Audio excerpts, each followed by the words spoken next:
Welcome to the Picture Love Podcast. I'm your host, Chris Ladon. In this space, we believe that love is something you can choose to see because it lives within each of us innately.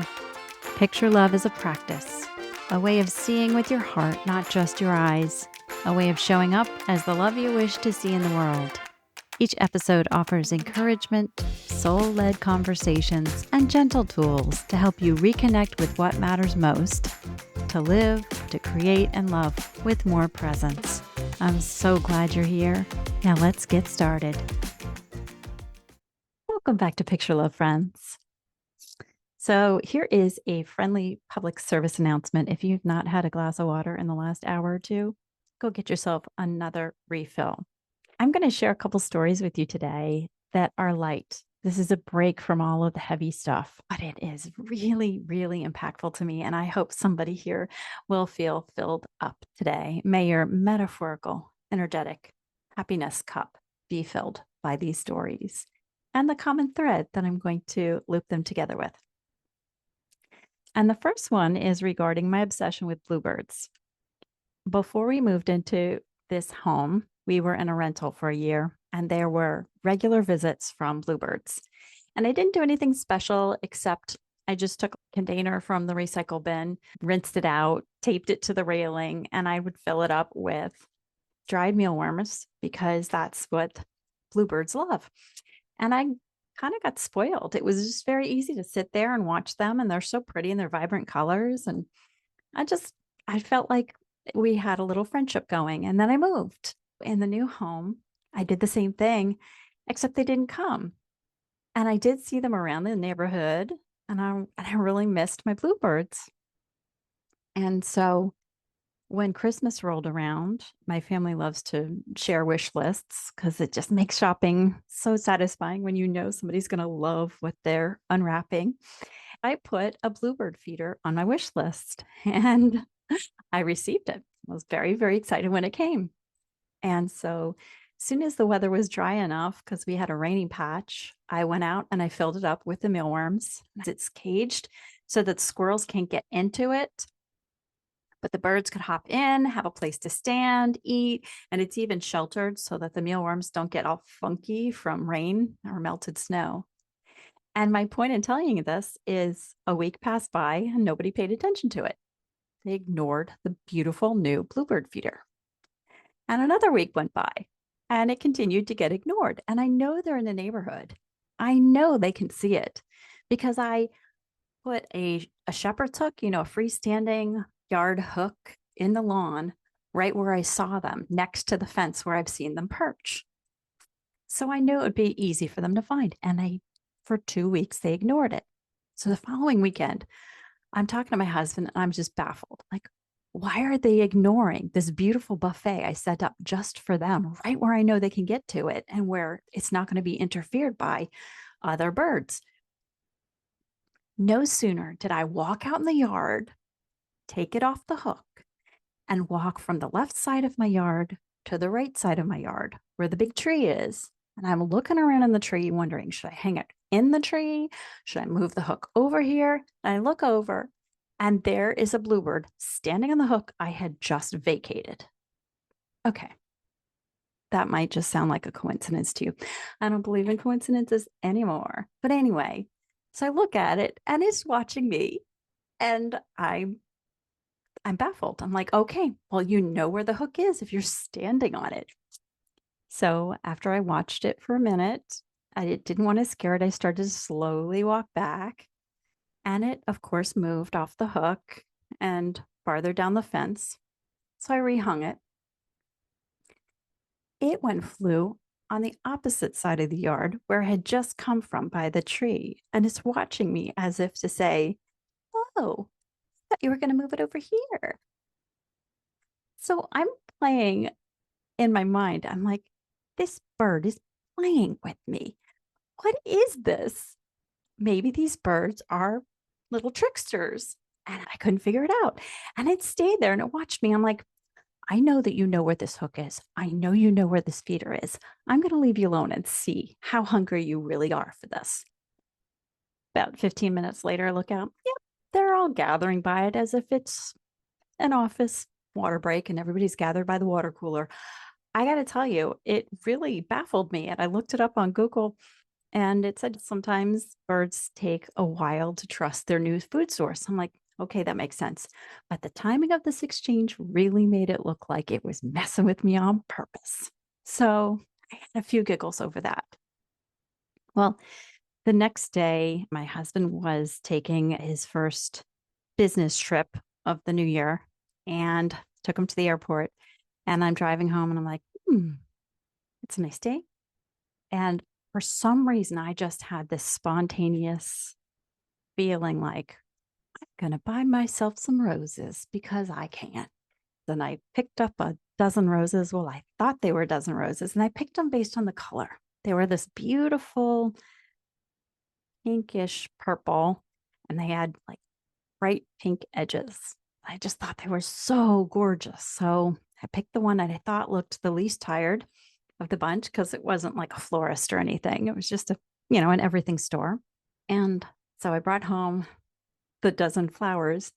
I'll need to unwrap them and trim the ends. And I was filling up the vase and I discovered there are 12 stems here and 11 blooms. One of the heads had been cut off. I'm like, well, shoot, should I go return it and swap it out for another? Because I knew the store wouldn't question it. But I was like, no, I picked these roses for a reason. I really like them. They're really beautiful. So I'm trimming the stems of the 11 roses. I do like the number 11, master number for those who are into that. And I arranged them and I'm just telling them how beautiful they are. And I wrapped a ribbon around the vase. And then I put it on a table that I have very close to my front door, but in an area where I can appreciate them from the dining table. I can appreciate them from the front sofa. I can see them walking in the front door of the house. And so it gets beautiful diffused light. But I discovered that the place where I put them, it gets all my attention many times a day. And every time I walk by, I'm like, gosh, you're so beautiful. Well, a week later, these roses looked even better than the day I brought them home. And I was marveling over that. I'm like, I didn't expect these to last more than a week. They're gorgeous. And every time I walk by, I built this conversational relationship one way, I guess, sort of, not really. The energetic conversation with these roses. I'm like, gosh, you're so beautiful. You just get prettier and prettier every day. And would you know it? Today, the day this episode is live, they are 4 weeks old. 4 weeks old. I bought them 4 weeks ago. And these roses are so gorgeous. I have 10 now. I mean, one was just a little too crispy and dried. So I took it out and I just kept changing the water, giving a fresh clipping at the end. And every time I look at them, you're so beautiful. Thank you for just smiling in my space. And I think that these roses are kind of like those bluebirds.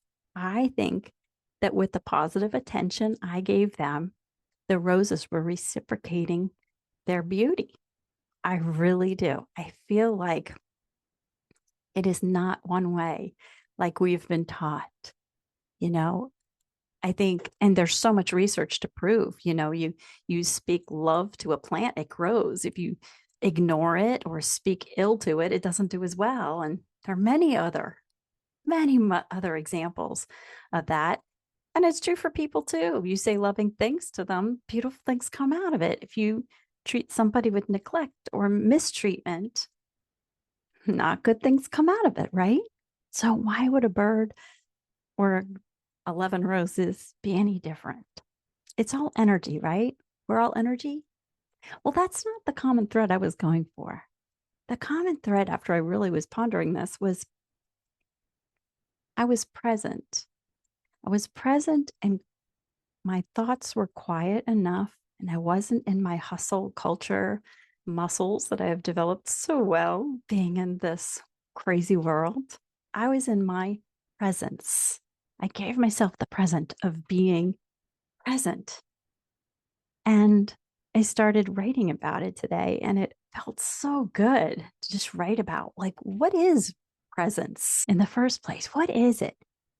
Because it's more than paying attention. And I started writing, and then I got then I started to think, oh my gosh, this is kind of sounding like it's in rhyme almost in rhythm. And I was like, this looks like poetry. And I took what I wrote and I popped it into ChatGPT and I said, okay, let's do some creative writing. Take this and rewrite it as if you're the voice of Dr. Seuss. And I love how all those beautiful books and writings have rhyme and some kind of like nonsensical words that we totally understand in the first place.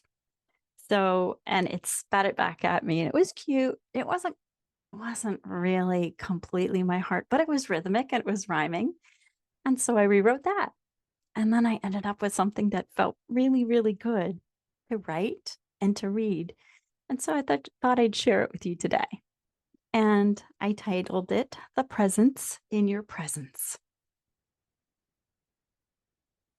Presence is noticing, bright eyed and true, from the most being place that belongs just to you. It's where curiosity, wonder, and senses aware all meet for a picnic in the freshest of fresh air. It happens with breath, body, and mind, all showing up in unison, none lagging behind. Relaxing the thinker, imagination is the guide. Your listeners listen, the moment won't hide. Presence is still like a tree, no demands. It offers with warmth, it holds both your hands. To be seen without labels, heard without spin, just openness and soft landing, you can fall right in. No ribbons or bows, just radiating real. No glitter or gimmicks, just recognition you feel. A garden of ease, lanterns of grace, lights up for all who enter this space. Discovering the youiest you'll ever discover, the warmest wonder, a joy to uncover. No need to struggle, to earn, or to buy. Inhale and then whisper, I'm here. Your spirit will fly. Presence will sing through wind in the trees. It will show you glyphs in the frosty degrees. It lets you smell snowflakes before they arrive and shiver with knowing you're truly alive. Noticing echoes from lifetimes ago with lights turning on where shadows mellow. It says, I saved you the seat with a view. You instinctively lean back to see stars shining at you. Presence is faith. It's quiet. It's clear. It never gets loud. It's patiently right here. It never speaks shame or shows a false grin. Its essence is truth and it draws you back in. So if you forget or don't know where to start, just pause for a moment, one hand on your heart. The way into presence is simple as a dot, just a breath, a soft notice, a curious thought, because the present of presence is always for you, and it's always the bravest way to be you. I know it reads like a children's book. I love children's books. Nothing wrong with that. But I just thought, I'm so grateful that I was present enough to pay attention to these birds because if I had just gone and moved around the feeder and went back in and didn't look back out again, I wouldn't have had this fun, playful exchange.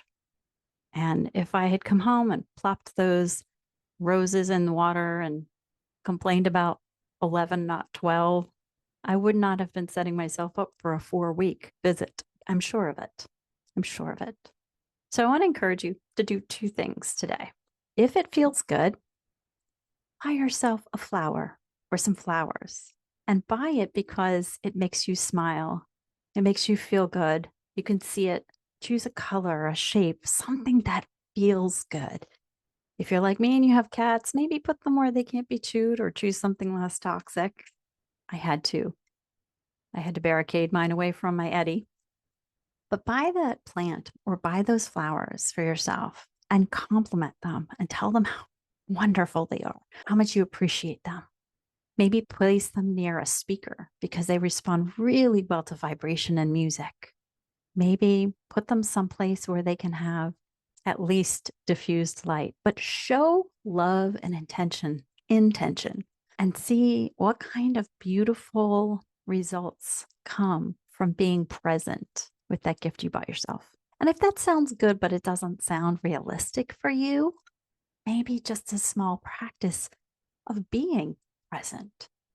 Maybe you'll want to do both, but I would love to invite you to engage with me in a little, I would call this an elementary level, like kindergarten through fifth grade level presence activity. So if you'll stick around with me, I'm gonna practice one right now with you.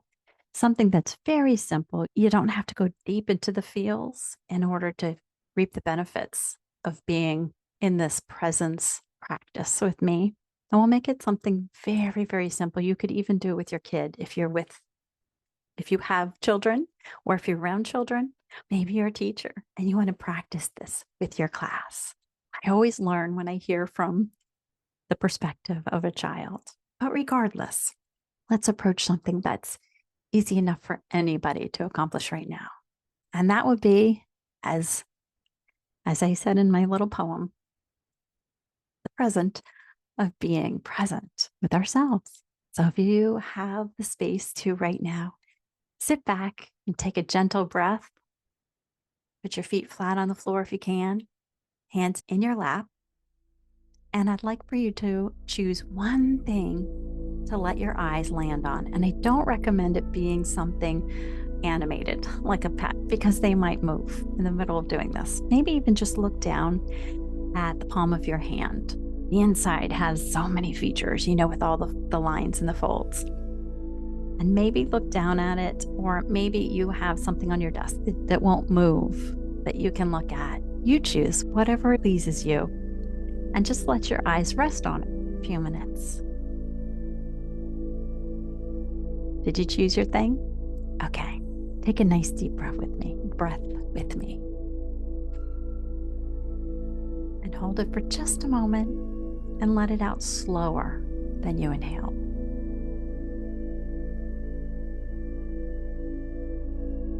And now look at your object and keep breathing in, holding your breath at the top. And as you exhale, start to notice color, shape. If you're touching it, how does it feel? Just how something looks on the outside. And just keep focusing on your breath and relaxing your eyes. I'm looking at the palm of my hand. I'm looking at the lines, the folds, the vessels beneath my skin,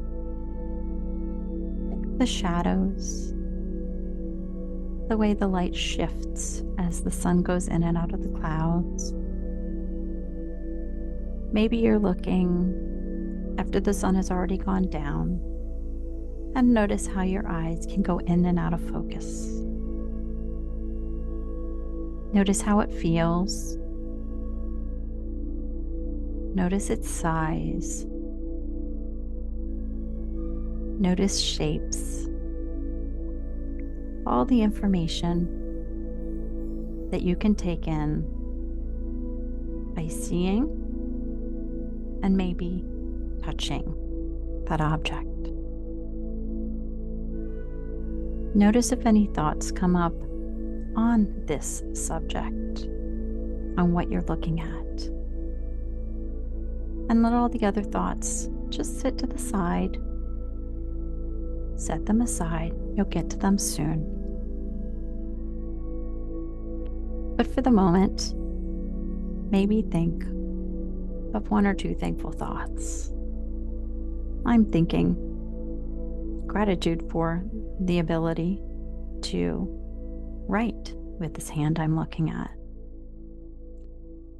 The ability to operate my equipment to make this episode for you. I'm grateful for all the things that these hands could do for me, like feeding a bird feeder, like trimming roses, changing the water,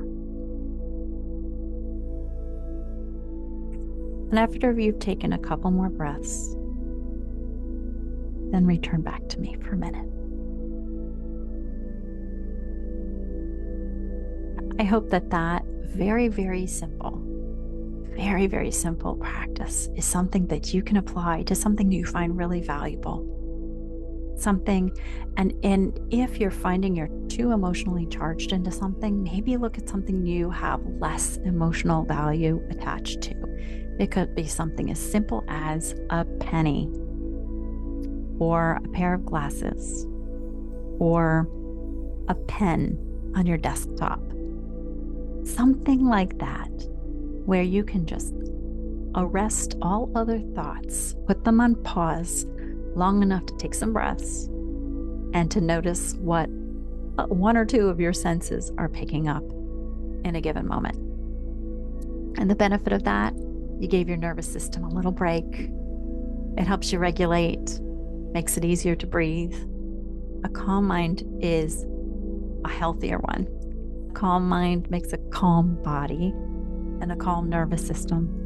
And I am sure anybody listening to this episode is perfectly aware of that.